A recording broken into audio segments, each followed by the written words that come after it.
On est très honoré de participer à ce premier GITEX de la santé, de présenter nos solutions très innovantes basées sur l'IA, aussi bien pour les patients que pour les professionnels de la santé. On a dématérialisé tout le parcours de soins de A à Z basé sur de l'IA.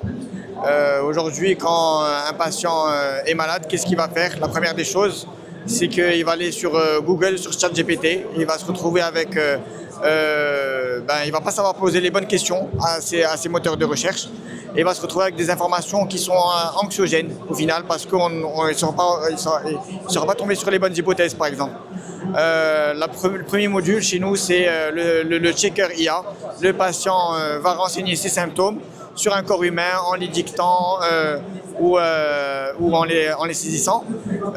Une fois qu'il a renseigné ses symptômes, notre IA qui a été entraînée à la manière, pour poser des questions à la manière d'un raisonnement médical, va lui poser vraiment des questions ciblées, orientées, et en fonction des réponses du patient, les questions vont changer de façon dynamiquement, et elle va lui donner des hypothèses.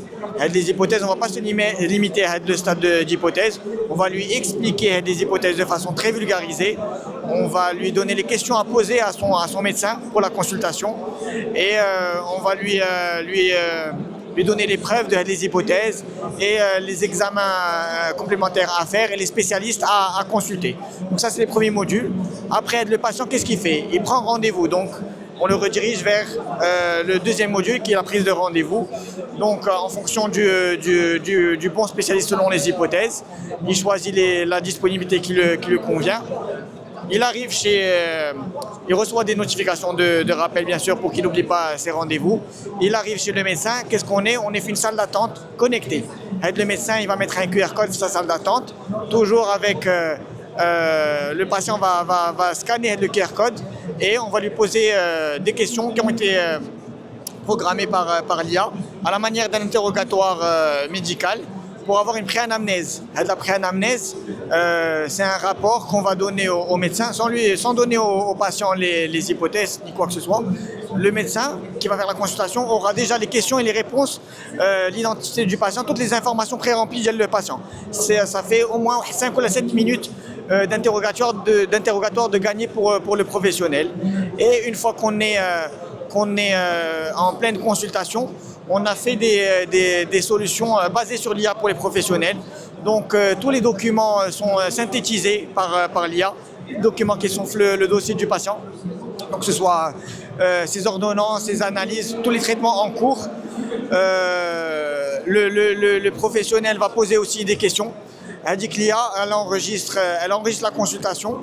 On a fait un outil de diarisation.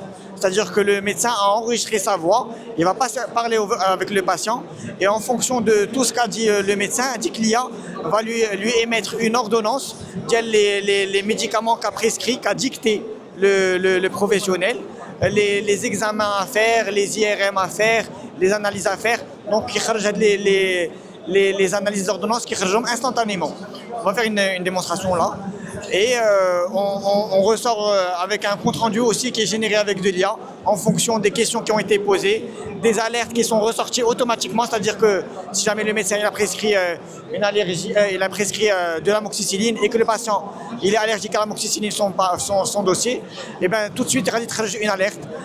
Si jamais il y a un médicament, le patient il est insuffisant rénal, il y a une créatinine létale,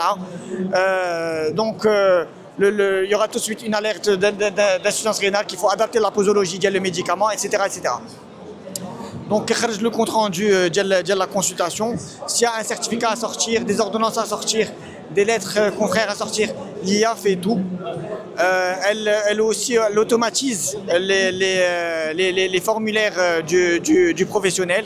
Si jamais il y a des formulaires à envoyer pour le suivi du patient, donc en fonction de la pathologie, en fonction de la situation du patient, le professionnel il peut préprogrammer certains formulaires, c'est-à-dire si c'est un diabétique, je sais que je dois lui envoyer le formulaire, le questionnaire une fois par mois, une fois par semaine, une fois par an. Si jamais c'est un insuffisant rénal, je dois lui envoyer un autre type de formulaire, etc., etc., pour lui poser des questions, pour faire le suivi. Et il peut programmer l'observance du patient. C'est-à-dire que si jamais il a prescrit un médicament 3 fois par jour pendant 30 jours, ben, le patient ou l'un de ses proches va recevoir des notifications une fois par jour, 3 fois par jour pendant 30 jours pour lui dire docteur X vous rappelle de prendre le médicament à telle heure. Et le patient il dit j'ai pris, j'ai pas pris, j'ai fait l'analyse, j'ai fait le vaccin, etc. etc. S'il l'a fait, c'est très bien, le médecin n'est pas alerté. S'il ne le fait pas, eh ben, ça veut dire que le patient n'est pas bon, est un mauvais observant et donc le médecin il est alerté et il recontacte le professionnel. Si jamais on lui a dit de faire par exemple peut-être d'analyse, l'hémoglobine glyquée, la glycémie, le shahada, si jamais on voit que la mesure là, la même chose, le médecin il est alerté et il alerte le patient. La même chose, si jamais le patient il a des objets connectés et que le médecin veut suivre sa tension, son ECG ou sa fréquence cardiaque, son oxymètre, etc., etc., la même chose. Il suffit juste de connecter l'outil. On a fait des API avec toutes les marques d'objets connectés. Et donc on reçoit les mesures. Si jamais il y a des mesures qui sont alarmantes, le médecin est alerté et donc il reprend contact avec le patient. Et in fine, pour boucler la boucle, il y a la dématérialisation de la feuille de soins. Donc voilà, la feuille de soins elle est envoyée de façon entièrement dématérialisée à la CNSS et le professionnel il fait le suivi via la feuille de soins. Tout ça on l'a fait. On a vu qu'il y a zéro friction avec le patient, il y a zéro saisie. Tout est synthétisable, tout est structuré sous forme de données structurées et fiables. Et voilà, donc c'est un gain de temps énorme pour le professionnel. On parle de au moins 30% de temps de gagner sa consultation.